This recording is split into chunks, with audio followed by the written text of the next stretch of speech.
So yan guys, meron tayong mga eggplant dito. Ngayon naman ay babalatan natin siya. Gumamit lang kayo ng peeler para madaling makapagbalat ng ating eggplant. Ayan o, ganyanin lang natin guys. Madali lang siyang balatan. Yan o. So babalatan lang natin siya lahat ng ating talong. Yan, ganyan. Patuloy lang na balatan ang ating mga eggplant hanggang sa matapos tayong magbalat. Ngayon ay magluluto ako ng torta na eggplant pero may twist. So yan, balatan muna natin. Uy, sira. Daot yung isang natin eggplant. Yan. Balat lang tayo guys, balatan ng eggplant. O, diba? Madali lang siyang balatan. Yan. At tapos na tayo magbalat ng ating eggplant. Ngayon naman ay i-slice natin siya ng paganito lang guys. O, sundan nyo lang kung paano ko siya i-slice. Yung sa bawat gitna niya, ganyan. Tapos ay ganito ang kalalabasan niya na pag-slice. Ayan o. Yan. Ganyan lang. Lahat ng ating eggplant ay ganito ang ating pag-slice. Ayan, meron akong isang egg dito. Nilagyan ko na yan ng asin at ngayon ay mimix lang natin siya. Ayan. Isa lang ang gagamitin kong egg. Ayan. Ngayon, meron akong breeding mix. Gagamit ako ng breeding mix dito. Kahit anong breeding mix na gusto nyo ay pwede nyong gamitin. Ang ating eggplant at ito ang ating egg ay ididip muna natin itong ating itong ating eggplant sa ating egg na pinirefer. Yan. Lang siya. I-cover lang natin yung ating eggplant ng egg. Yan. Pag na-cover na, ngayon naman ay yung breeding mix na ni-ready natin ay ididip natin dito yung ating eggplant. Ayan. Siguraduhin lang natin na malagyan natin yung ating eggplant ng breeding mix. Yan, ganyan. Ganyan siya. Yan o. At pagkatapos nating i-dip sa ating breeding mix, i-dip ulit natin siya sa ating egg. Yan. Para i-cover lang siya na mabasa ng egg yung ating eggplant ha. Yan. Pagka okay na siya, next naman natin ay etong ating breadcrumbs. Diyan, i-dip natin siya sa ating breadcrumbs. Yan. Ganyan lang. I-roll lang natin sa ating breadcrumbs ang ating eggplant. So, yun lang ang ating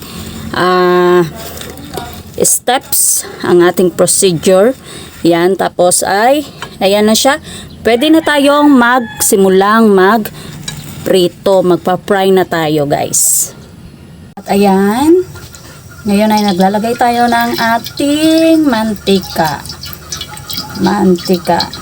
Kung mapapansin nyo, itong mantika na to ay galing sa niyog.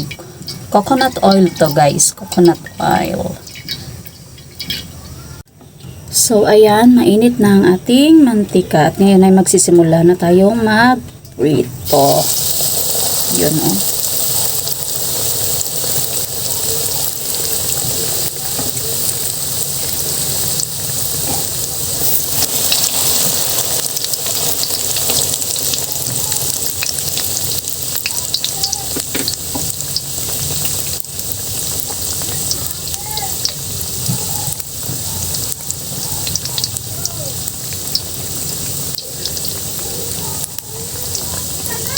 Continue lang tayong magluto dyan. Yan, medyo medium heat ko lang para hindi agad masunog yung ating breadcrumbs.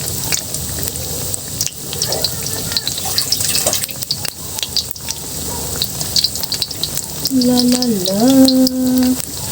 Have a good day, everyone.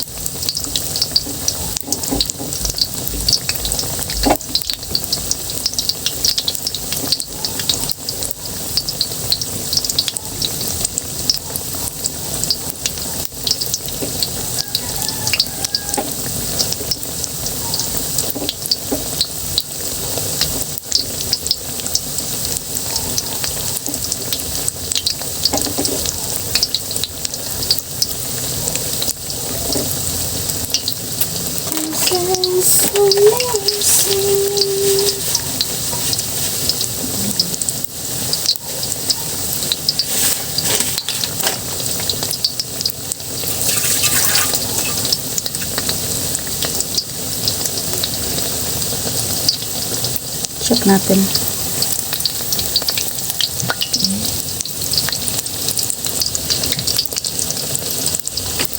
Medium heat lang. Alalay lang ako sa aking apoy kasi baka mag-brown siya agad. Kasi itong kawali na ginagamit ko, mabilis tong makaluto. Stainless kasi siya.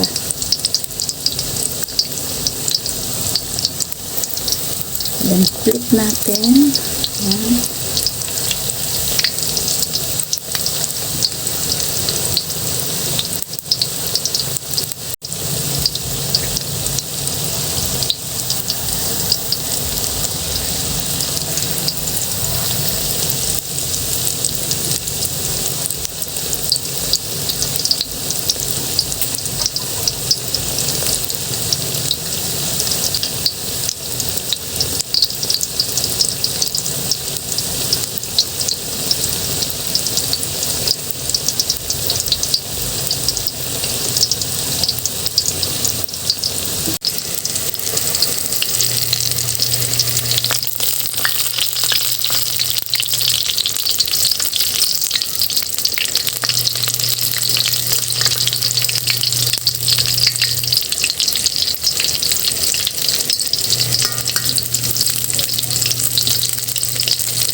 Sarap to guys. Alam niyo pati yung mga anak niyo na hindi kumakain ng eggplant ay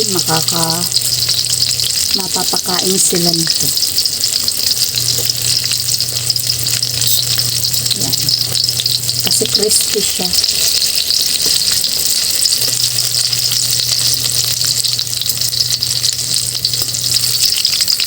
Yan, nagluto na to. Ito na siya.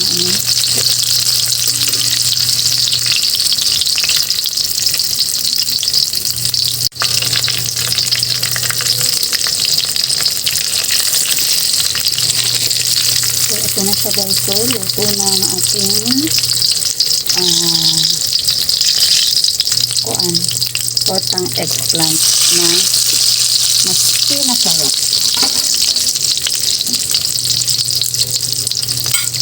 Diba? Kakaibang torta.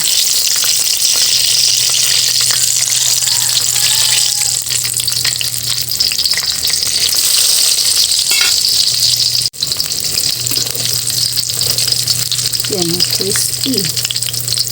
Tignan nyo. Luto na ang ating mas pinasarap na tortang eggplant. Ano to? Octopus eggplant. Diba? Kasi yung ano niya, galagalamay niya. Diba?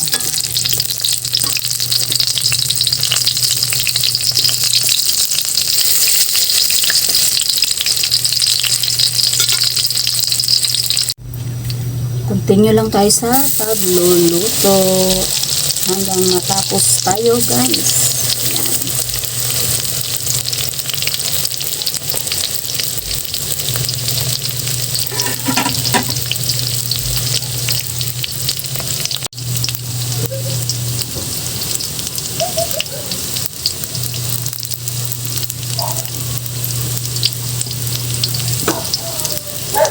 Yan. So, ayan na guys, ang ating mas pinasarap na crispy tortang talong.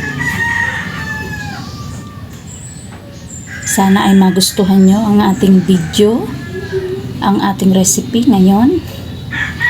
Crispy tortang talong. Ayan siya. Napakadali lang lutuin, simpleng-simple lang.